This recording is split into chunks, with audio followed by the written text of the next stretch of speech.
क्या आपने कभी ये चेक किया है कि आपके जो एनर्जी है वो कौन से वे के अंदर है, यानी पॉजिटिव वे के अंदर है या फिर नेगेटिव वे के अंदर। अगर आपकी एनर्जी पॉजिटिव वे के अंदर है और पॉजिटिव फ्रिक्वेंसी के अंदर है तो 101% चाहे विश कितनी ही बड़ी क्यों ना हो वो मैनिफेस्ट होकर ही रहेगी। अगर आपकी फ्रिक्वेंसी और एनर्जी नेगेटिव वे के अंदर है तो विश कितनी ही छोटी क्यों ना हो वो मैनिफेस्ट नहीं होगी। इसलिए कभी भी कोई विश को मैनिफेस्ट करो तो सबसे पहले आपको खुद की एनर्जी के ऊपर काम करना पड़ता है। अगर आपकी एनर्जी उस लेवल के ऊपर है जिससे आपकी विश मैचिंग हो रही है, फ्रिक्वेंसी के अकॉर्डिंग मैचिंग हो रही है, तो 101% आपकी विश मैनिफेस्ट होगी। यूँ कहें कि लॉ ऑफ अट्रैक्शन के अंदर एनर्जी का ही मेन खेल होता है। जैसी आपकी एनर्जी होती है वैसी आपको विश मिलती है। आज मैं आपको इस वीडियो के अंदर 3 ऐसे मेन फैक्टर बताऊंगा जिससे आप ये तुरंत पहचान लोगे कि आपकी एनर्जी नेगेटिव वे के अंदर है या पॉजिटिव वे के अंदर। उससे आप नेक्स्ट स्टेप ले सकते हो, जिससे अगर आप नेगेटिव एनर्जी के अंदर हो तो तुरंत पॉजिटिव एनर्जी के अंदर शिफ्ट हो जाओगे। अगर आप पॉजिटिव एनर्जी के अंदर हो तो आपके लिए ये बहुत अच्छी बात होगी। तो सबसे पहले बात करते हैं पहले पॉइंट की। जो पहला पॉइंट है वो है नेगेटिव लोगों के बीच रहना। अगर आप नेगेटिव लोगों के बीच रहते हो और उस समय अगर आपने अपनी विश के बारे में अपने फ्रेंड से या अपने दोस्तों को बता दिया या अपने सर्किल के अंदर जो भी हैं उनको बता दिया कि मैं इस प्रकार की विश को मैनिफेस्ट कर रहा हूँ लॉ ऑफ अट्रैक्शन के माध्यम से, तो उन लोगों को हालांकि पता नहीं है वास्तव में लॉ ऑफ अट्रैक्शन के नाम की कोई चीज़ होती है या नहीं। तुरंत वो लोग ऐसा मजाक बना लेते हैं कि लॉ ऑफ अट्रैक्शन की कोई चीज़ नहीं, नाम की कोई चीज़ नहीं होती और ब्रह्मांड नाम की कोई चीज़ नहीं होती।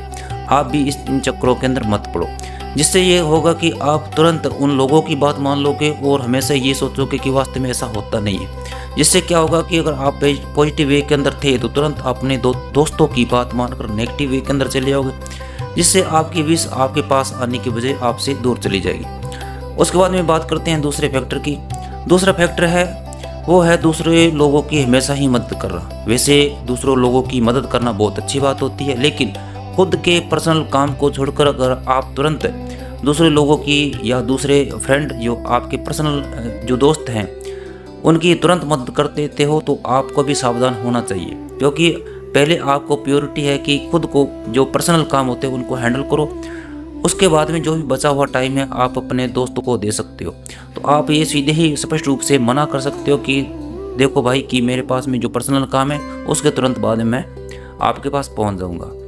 इसलिए अगर आज से आप ये कर रहे हो कि आप खुद का काम छोड़कर अगर दोस्तों के काम पहले कर रहे हो और खुद का काम बाद में कर रहे हो तो ये एक नेगेटिव एनर्जी का साइन है। तो तुरंत इस चीज़ को सुधार लो। उसके बाद बात करते हैं तीसरे फैक्टर की। तीसरा फैक्टर है कि हर समय दूसरों को खुश करने के लिए कोई ना कोई काम करते रहना। अगर मान लो आपके दोस्त ने आपसे 50,000 रुपये मांगे कि मुझे इमीडिएटली है, हालांकि उसको ज़्यादा ज़रूरत नहीं है लेकिन उसने नॉर्मल ही मांग लिया, तो आप उस बात को सीरियसली ले लेते हो और आपके पास में उस समय पैसे नहीं होते लेकिन आप इधर उधर से जुगाड़ करके अपने दोस्त को पैसे दे देते हो। तो उस समय आप एक बार तो अपने दोस्त को खुश कर देते हो, लेकिन नेक्स्ट ये 2-4 दिनों के बाद में जो जिस दोस्त से आपने रुपए लिए थे 50,000 वो आपको बोलेगा कि मेरे पैसे रिटर्न करो। जिससे ये होगा कि आप की विश उस समय अगर आपने मांगी है तो आप अपनी विश के ऊपर फोकस होकर सिर पर सिर्फ हट जाओगे अपने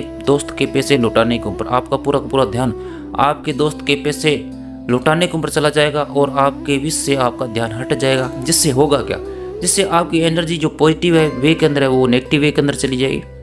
आपका ध्यान आपकी विश से हट जाएगा, इससे आपकी विश पास आने की वजह आपसे दूर होती चली जाएगी। इसलिए नेक्स्ट टाइम हर किसी को खुश करने की कोई ज़रूरत नहीं है।